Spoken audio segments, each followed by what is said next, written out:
Kami minta kepada Bapak Presiden untuk memberikan keputusan Presiden pengangkatan Tendik honorer sekolah negeri menjadi PNS. Seorang tenaga administrasi sekolah atau tendik yang masih honorer itu tidak ada manfaatnya, Pak. Tidak dilihat secara berkeadilan. Kunjungan kerja khusus yang akan datang, mungkin kita langsung ke daerah. Penyampaian Presiden secara gamblang, siap tidak memberikan kepres PNS untuk tendik. Apa yang menjadi permintaan kami, aspirasi dari teman-teman kami.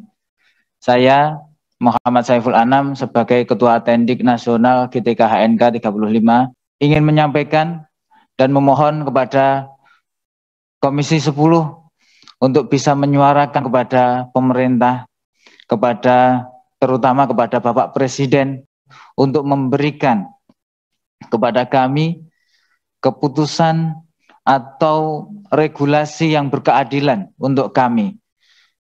Siapa saja tendik itu jelas tadi sudah disampaikan, tetapi yang paling real adalah yang terdata di dalam Dapodik yang disebutkan sebagai tendik di dalam Dapodik tersebut. Walaupun dengan banyak masalah atau mungkin ada lambat sinkron ataupun bagaimana yang memungkinkan ada belum sinkron, artinya ada keterlambatan seperti itu. Dengan permasalahan di Dapodik yang ada, tetapi itu kemungkinan yang paling bisa digunakan sebagai data pokok untuk dijadikan dasar untuk diangkat menjadi PNS. Kami minta kepada Bapak Presiden untuk memberikan keputusan Presiden pengangkatan Tendik honorer sekolah negeri menjadi PNS. Sebagaimana sudah disampaikan oleh Bapak Menpan RB, Bapak Cahyokumolo terkait rencana penghapusan honorer pada tenggat waktu sampai dengan tahun 2023, kami Tendik Nasional sangat mendukung rencana itu. Tetapi kami minta sebelum 2023 maka honorer Tendik sekolah negeri semuanya akan diangkat sebagai PNS. Itu yang menjadi permintaan kami. Tetapi ini alternatif, Bapak.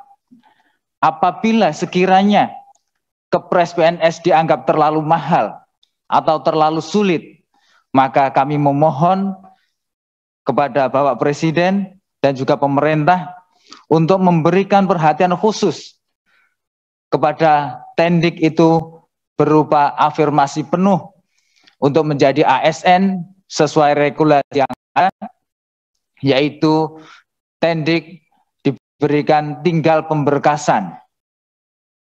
Siapa saja tendik seperti yang tadi saya sampaikan adalah yang berada di Dapodik yang bisa dijadikan data pokok. Dan satu mungkin akan dilengkapi oleh rekan kami dari Bapak Widi. Monggo Bapak Widi. Bismillahirrahmanirrahim. Assalamualaikum warahmatullahi wabarakatuh. Yang saya hormati Bapak Pimpinan Sidang dan juga jajarannya dari Komisi 10 DPR RI. Sebelumnya kami berterima kasih banyak Bapak Ibu sudah memberi kesempatan kami selaku tenaga honorer khususnya tendik untuk bisa bertatap muka dengan panjenengan. Dalam hal ini, perkenalkan saya Widi Harto, anggota tendik sekaligus koordinator tendik Kabupaten Batang, Mbak.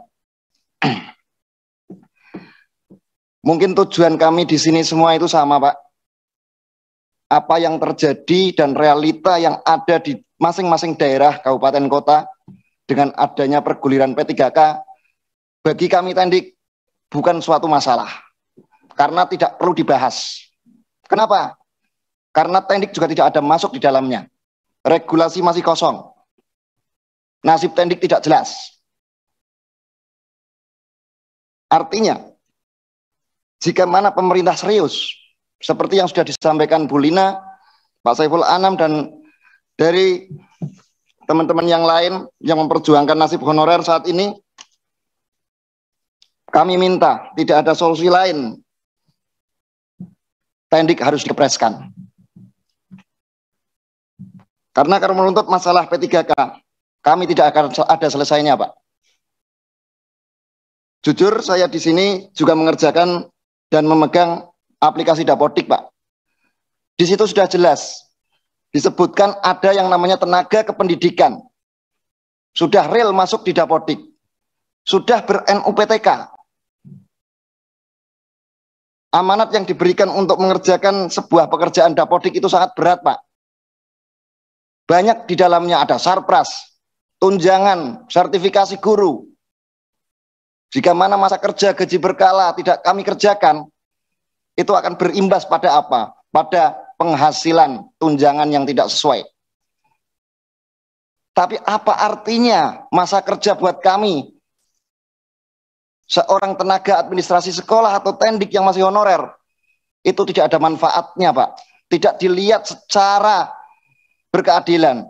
Karena apa? Masa kerja bagi kami tidak dilihat lagi, baik dari Kemendikbudristek, Kemenpal RB, bahkan dari pemerintah saat ini. Katanya dan katanya tendik mau diregulasikan di tahun 2022.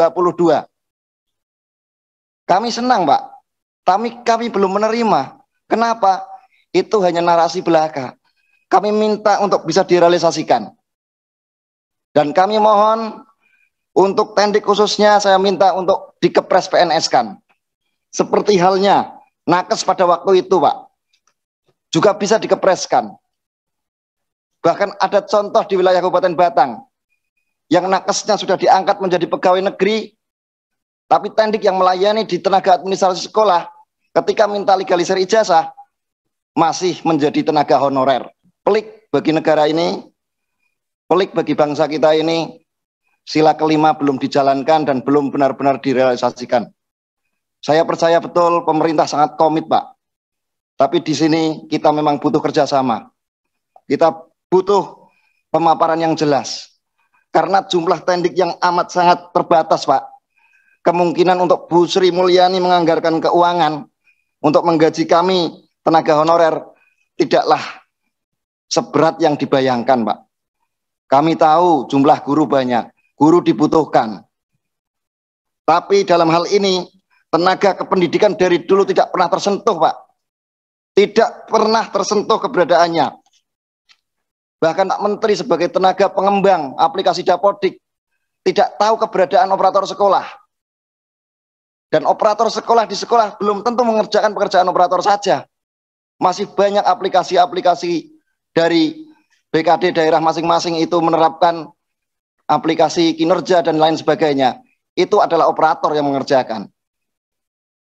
Padahal operator disebutkan bukan dalam jabatan. Jadi kembali lagi seperti Bu Lina yang sampaikan tadi, memang betul linearitas itu tidak membuktikan suatu hal yang pasti bisa, tidak. Karena kemampuan itu adalah keseharian, aktivitas keseharian. Itu yang bisa kami tunjukkan. Dan mungkin bisa Kemendikbudristek pantau, bisa monitor sekolah mana, operator mana yang mungkin pekerjaannya tercecer. Saya kira tidak ada, Bapak. Mohon untuk Komisi 10 dan mudah-mudahan dari pemerintah, baik Kementerian Pendidikan, Kemendikbudristek, dan juga Kementerian Keuangan, Kemenpan RB, mohon kepada Pak Cahyokumolo untuk bisa merealisasikan untuk diberi kepres PNS. Terima kasih. Sementara itu mungkin ada teman yang lain mau menyampaikan usulannya, kami persilahkan. Silakan 2,5 menit, Mbak. Baik, terima kasih Pak Ketua. Terima kasih Bapak Ibu yang sudah hadir di ruang Komisi 10 ini, jauh dari Gunung Kidul, dari Jawa Barat, Garut. Bapak dari mana tadi ya? Oh, Garut juga. Ya, sama seperti yang sudah disampaikan oleh Pak Ketua di awal. Sesungguhnya dari seluruh problematika yang muncul di dalam forum siang sore hari ini, semuanya sudah masuk di dalam list yang ada di Komisi 10. Tinggal jika tadi disampaikan terkait dengan persoalan anggaran, ada perbedaan informasi dari pemerintah pusat, pemerintah daerah, dan juga dari beliau-beliau yang sekarang hadir. Sekiranya saya mengusulkan saja Pak, saya tidak akan mengambil kesimpulan, hanya usulan. Kunjungan kerja khusus yang akan datang, mungkin kita langsung ke daerah, tetapi forumnya lebih kepada rapat yang tertutup. Karena kalau terbuka mungkin ada hal yang kemudian kepala daerah tidak berani menyampaikan secara tuntas, ataupun juga ada hal-hal yang memang perlu tidak bisa dibuka secara umum, tetapi tetap mengundang beberapa pihak. Misalnya saja ke Gunung Kidul atau ke DIY. Ya, salah mungkin juga ke Garut. Jadi kita lalu tentu mengajak dari Kementerian Pendidikan, karena kita kan tidak bisa mengajak dari Menpan RB, tidak bisa mengajak dari Kemenkeu, untuk memastikan persoalan anggaran yang tadi di dalam pemahaman kami, anggaran DAU itu sudah oke. Yang dikunci untuk P3K, ternyata ada katanya kurang, ternyata DAU tidak tambah, tapi terpaksa harus dikurangi itu karena dikunci, dan yang lain sebagainya itu. Saya kira usulan saya begitu saja Bapak, tetapi prinsip masukan dan usulan dari guru bahasa, kemudian dari kawan-kawan yang formasinya terambil oleh guru swasta. Tapi kalau Gunung Kidul, catatan saya kan kemarin disampaikan udah 85%. Tapi saya acungi jempol Pak, beliau ini sudah pada lolos. Tetapi tetap berjuang untuk kawan-kawannya. Yang tidak lolos ya berarti ya. Berarti berjuang untuk teman-temannya. Iya, berjuang untuk teman-temannya, itu semangat yang luar biasa. Juga yang dari Garut, dan ternyata jenengan godean dah. Walah mengtonggo gua. Dan saya menyampaikan tadi disinggung beberapa hal terkait dengan kawan saya. Beliau yang bersangkutan sudah menyampaikan permintaan maaf yang saya baca di media. Jadi mungkin kita tidak perlu kita di forum ini tidak perlu memperpanjang kembali. Ya. Saya juga ikut minta maaf jika ada kami yang salah. Terima kasih. Terima kasih pimpinan. Perkenalkan saya Muhammad Kadafi dari Partai Kebangkitan Bangsa, Dapil Lampung 1. Jadinya dalam kesempatan yang berbahagia ini, wah ini masukan yang cukup luar biasa. Perjuangan guru-guru ini Pak Fikri, kalau saya ilustrasikan dalam syair lagu itu seperti lagu padi, jadi kasih tak sampai gitu. Kalau lagu anak zaman now itu dari Leondra, jadinya apa, pesan terakhir gitu. Karena nah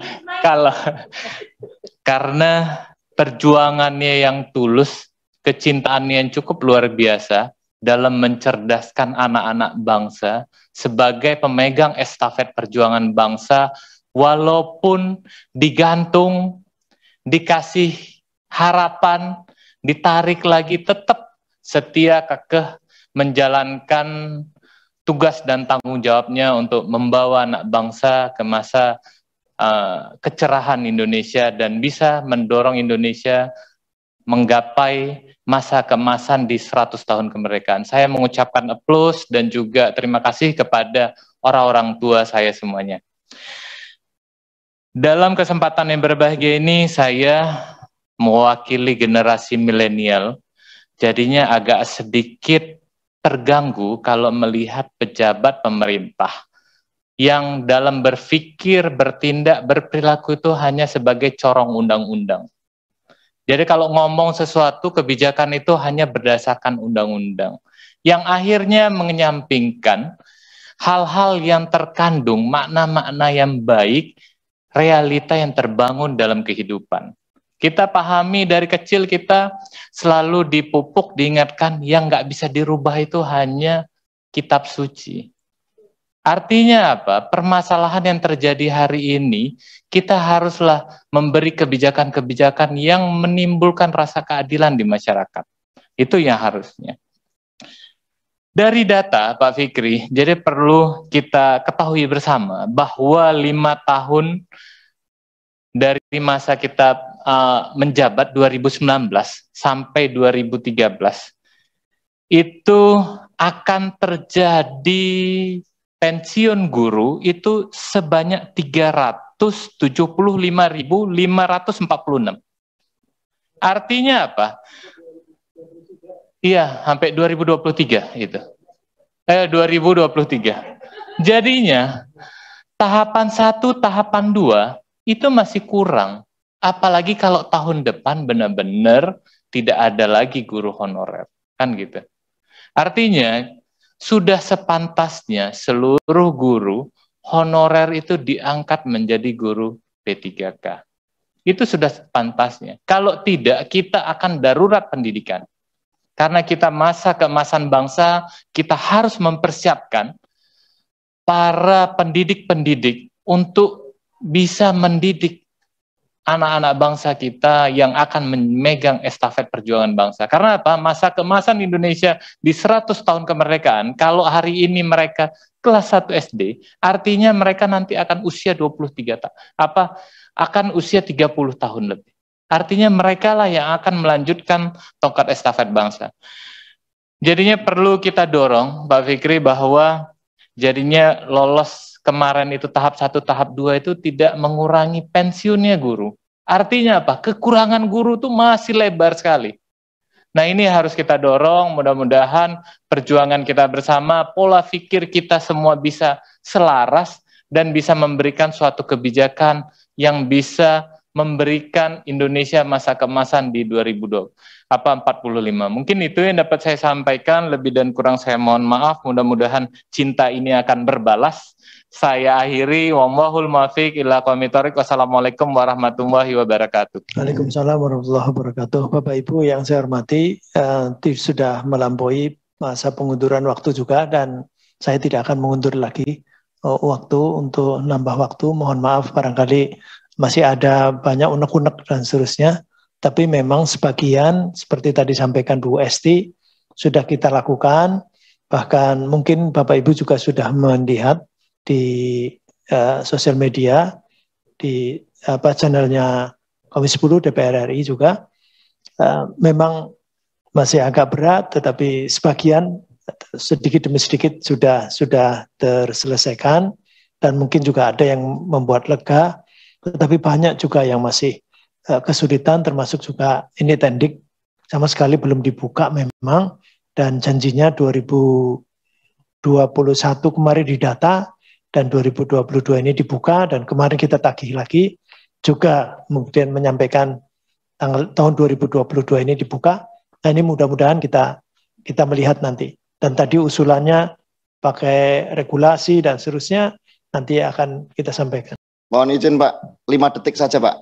Iya, gimana? Kami selaku tendik Pak, di sini ada pimpinan-pimpinan tendik. Saya mewakili semuanya menyampaikan, menantikan penyampaian Presiden secara gamblang, siap tidak memberikan kepres PNS untuk tendik. Jika siap, kapan? Tentukan tahunnya. Terima kasih. Assalamualaikum warahmatullahi wabarakatuh. Waalaikumsalam warahmatullahi wabarakatuh. Ya, mudah-mudahan ini nanti semua istilahnya kalau dalam Komisi 10 kemarin adalah membuat terobosan regulasi. Karena semua ada kewenangannya, dan kalau kemudian membuat lantas di judicial review kemudian batal kan juga menyakitkan. Jadi ini apapun bentuknya dan sebagainya, kalau istilahnya di dalam lapsing kemarin adalah terobosan regulasi, karena seolah-olah sudah tidak ada ini. Padahal wacana atau diskusi dari pakar pendidikan, juga penyelenggara kependidikan dan seterusnya juga masih memungkinkan. Oleh karenanya tetap kita minta ada terobosan regulasi, kalau perlu ada diskresi dan seterusnya. Kalau selama diskresi itu dimungkinkan maka kita minta. Si Forum Honorer Sekolah Negeri Gunung Kidul, Perkumpulan Pendidik Bahasa Daerah PPBDI dan GTK HNK 35 Tendik mendukung pengembangan pendidikan, pengajaran dan upaya mengevaluasi kebijakan seleksi guru P3K tahun 2021. Kemudian yang kedua, narasumber yang menyampaikan aspirasi diantaranya sebagai berikut. Dari Forum Honorer, mohon maaf ini mungkin disingkat ya, artinya dikompres. Jadi kan nanti tapi lengkapnya akan disertakan. Satu, menyampaikan permasalahan dalam seleksi guru P3K 2021, antaranya kalau di depan satu, di belakangnya pakai huruf itu A, B gitu. Kita bisa baca kalau bisa AB ya. A, keberadaan sertifikat afirmasi 500 poin di sekolah negeri menjadi guru P3K diprioritaskan bagi yang telah lama melakukan pengabdian. B, guru honorer sekolah negeri dan guru tetap di sekolah swasta yang dinyatakan lulus sebagai guru P3K ditempatkan kembali sekolah induk / sekolah asal. C, sekolah negeri yang sudah lolos seleksi tahap 1 dan 2 namun belum mendapatkan formasi diusulkan tidak ikut tes lagi dan penempatannya sesuai dengan formasi yang diajukan pemerintah daerah. Ini sudah dijawab juga, cuma tetap kita harus tetap mengawal ya.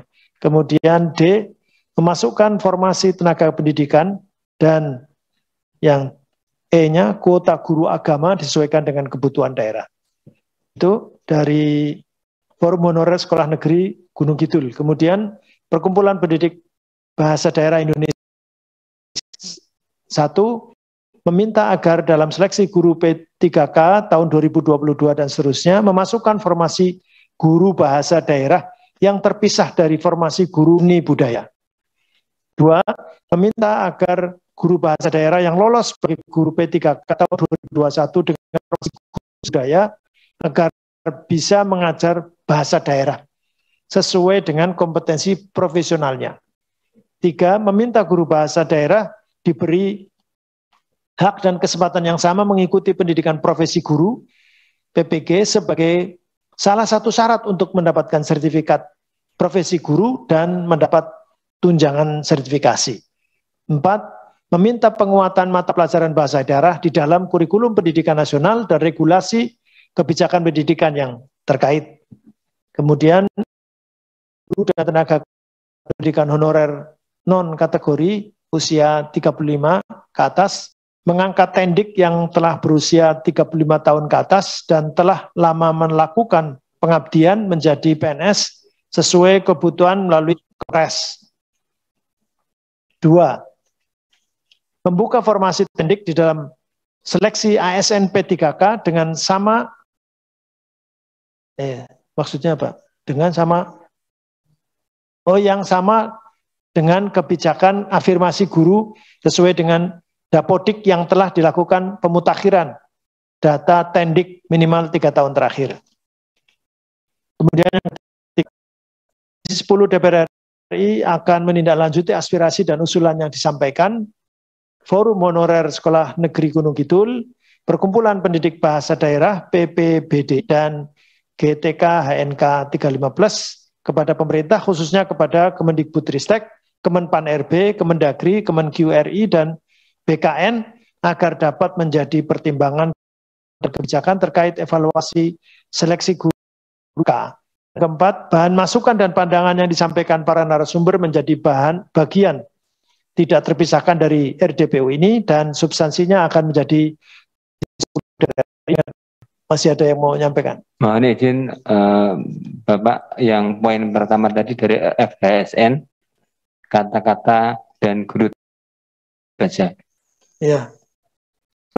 Ya, dan guru tetapnya. Dan guru tetap. Nah, ya. Betul, saya sepakat juga. Ya, terima kasih. Karena tadi kalau swasta itu migrasi, ada bersedih juga di yayasan. Sampai selesai raker juga masih ada yang WA dari sekolah Kristen, Mbak Esti, itu WA saya terus itu nggak bisa begitu saja. Ya, kita tindak lanjuti dan tidak ada yang final, Bapak Ibu. Jadi kalau ini proses dinamika, Bapak Ibu juga saya kira dengan sabar, tidak usah terlalu meletup-letup juga, tapi juga dengan sabar mengawal terus. Jangan biarkan juga kami sendiri. Kami kalau ngomong sendiri, ngomong kan bisa ngarang itu. Karena yang melaksanakan Bapak Ibu. Jadi kami terima kasih sekali sama Bapak Ibu atas masukan-masukan. Jadi sangat berarti buat kami, karena kami tidak paham betul di lapangan dan masukan dari Bapak Ibu itu adalah sangat berarti buat kami. Saya kira cukup ya. Mohon maaf, satu lagi Bapak. perbaikan sistem penarikan data dari Dapodik. Jadi bukan ketidakadilan. Perlu adanya perbaikan sistem. Ya nanti ditelusuri ketidakadilannya. Saya kira begitu, Bapak Ibu. Mohon maaf, dan ada mungkin satu patah dua patah kata mewakili, monggo dari forum honorer negeri, nggak apa-apa mewakili semuanya. Wakilan organisasi ini mempunyai tujuan yang sama untuk memperjuangkan nasib seluruh tenaga honor yang ada di Indonesia, dan kami mengucapkan terima kasih banyak pada Komisi 10 DPR RI yang telah berjuang keras untuk memperjuangkan nasib seluruh tenaga honor. Sekali lagi kami berharap Komisi 10 bisa mengawal apa yang sudah dijanjikan pemerintah. Terima kasih.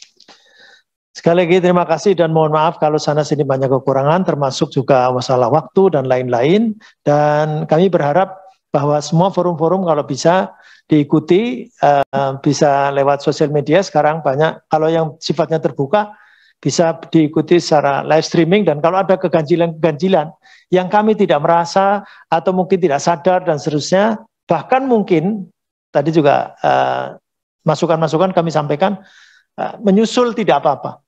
Nanti karena ada forum lagi, nanti akan kita sampaikan juga lagi.